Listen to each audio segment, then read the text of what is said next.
தலைவர்கள் தானாக உருவாவதில்லை. அவர்கள் தொண்டர்களாலும் மக்களாலும் தேர்ந்தெடுக்கப்படுகிறார்கள்.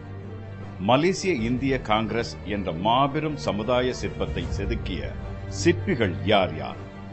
1946 ஜான் டிவி என்பவர்தான் மாயிகா என்ற அரசியல் கட்சியை தோற்றுவித்தார். இவர் சட்டம் பயின்றவர். நேதாஜி சுபாஷ் சந்திரபோஸ் அவர்களுடைய INA இயக்கத்தில் பங்கு வகித்தவர். அதன் காரணமாக சிங்கப்பூரில் சிறைவாசம் அனுபவித்தவர்.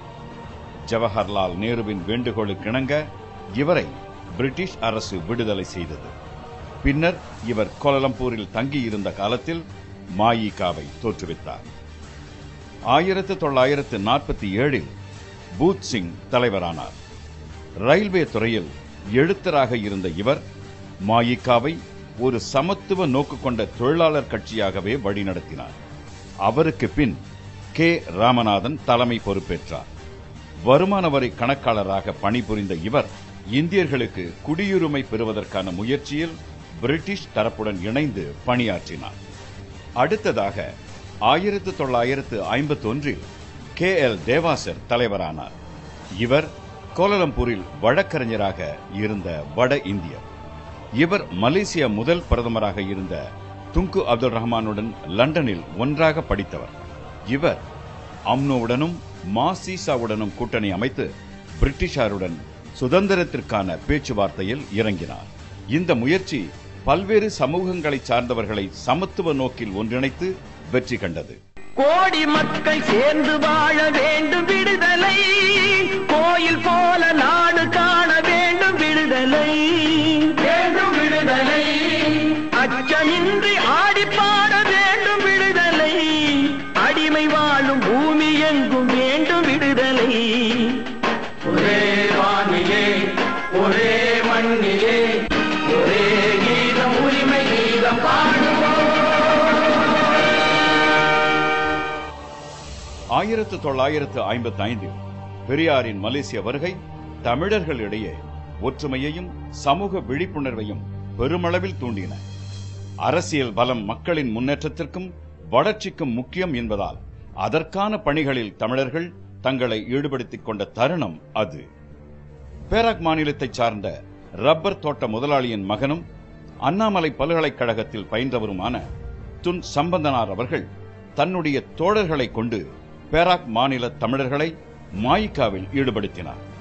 இதன் விளைவாக மாயிகா தேர்தலில் துன் சம்பந்தன் அவர்கள் 7654 வாக்குகள் பெற்றார். எதிர்த்து போட்டியிட்ட தேவாசர் 1383 வாக்குகள் மட்டுமே பெற்றார். இந்த மாபெரும் வெற்றியை தொடர்ந்து கோட்டு போட்டவர்களிடம் இருந்த மாயிகா வேட்டி கட்டிய தமிழனிடம் வந்தது. கருவினில் வளரும் மழலையின் உடலில் தைரியம் வளர்ப்பாள் தமிழன்னை, களங்கம் பிறந்தால் பெற்றவள் மானம் காத்திட எழுவான் அவள் பிள்ளை. வெயில் வந்தால் வெளிச்சமும் வரும் என்பது போல் தமிழர்கள் வாழ்வில் மறுமலர்ச்சி ஏற்பட்டது. தமிழ் பள்ளிகளும் திருக்கோவில்களும் பண்பாட்டு வழிமுறைகளும் ஒருங்கிணைந்து வளர்ந்தன. தமிழ் மக்களின் மொழி சமய பண்பாட்டுக்கான உத்தரவாதம் மாயிகாவின் உழைப்பால் பெறப்பட்டது. மாயிகா நமது தாய், இதன் அரவணைப்பில் வளர்ந்தோம். மாயிகா நமது நண்பன், இதன் கைப்பிடித்து உயர்ந்தோம். மாயிகா நம் வீட்டு குழந்தை, அதன் தவறுகள் திருத்தி போற்றி வளர்ப்போம். மாயிகா நண்பர்களே, எத்தனையோ சங்கடங்களையும் துன்பங்களையும் துயரங்களையும் நமது மாயிகா கட்சி சந்தித்துள்ளது. அவற்றையெல்லாம் முறியடித்து இன்றளவு வளர்ந்துள்ளது. இப்போது மீண்டும் மாயிகாவிற்கு சோதனை காலம். இதுவும் கடந்து போகும். இது நம் கையில்தான் உள்ளது. கொஞ்ச நேரம் காத்தடித்து ஓய்ந்து போகலாம், வானில் கூடி வரும் மேகங்களும் கலைந்து போகலாம். நேற்று வரை நடந்ததெல்லாம் இன்று மாறலாம், நேற்று வரை நடந்ததெல்லாம் இன்று மாறலாம். நாம் நேர்வழியில் நட நடந்து சென்றால் நன்மை அடையலாம். ஒன்னாயிருக்க கத்துக்கணும், இந்த உண்மையை சொன்னா ஒத்துக்கணும்.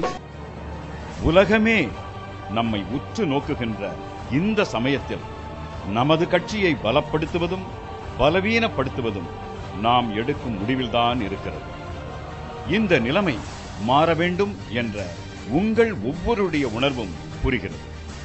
தெளிவான விதிமுறைகள் கொண்டது நமது கட்சியின் அடிப்படை சாசனம். அதில் தனி மனித பேராசைகளை நிறைவேற்றிக் கொள்ள முடியாது. பொது நோக்கோடு அமைந்த சீரிய விதிமுறைகளில் நாம் நம் தலைவர்களை தேர்ந்தெடுக்க தேர்தல் முறை விவரமாக சொல்லப்பட்டுள்ளது. அந்த தேர்தலை கூட நடத்தாமல் அதை நடத்துவதற்கான எந்த ஏற்பாடும் செய்யாமல் இருப்பது ஏன்?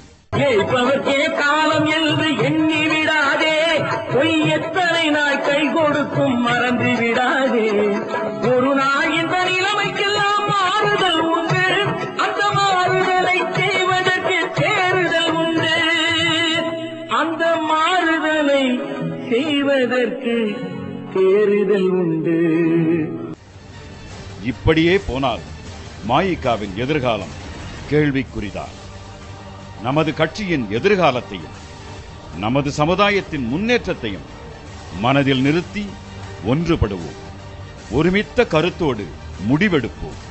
பிறந்த மனதோடு சிந்திப்போம், செயல்படுவோம். முடிவு உங்கள் கையில். நீதிக்கு இது ஒரு போராட்டம், இதை நிச்சயம் உலகம் பாராட்டும். ஆற்றலும் அறிவும் நன்மைகள் ஓங்க இயற்கை தந்த பரிசாகும். இதில் நாட்டினை கெடுத்து நன்மையை அழிக்க நினைத்தால் எவர்க்கும் அழிவாகும். நல்லதை வளர்ப்பது அறிவாற்றல், அல்லதை நினைப்பது அழிவாற்றல். நமது வெற்றியை நாளை சரித்திரம் சொல்லும். இப்படை தோற்கின் எப்படை வெல்லும். நமது வெற்றியை நாளை சரித்திரம் சொல்லும். இப்படை தோற்கின் எப்படை வெல்லும்.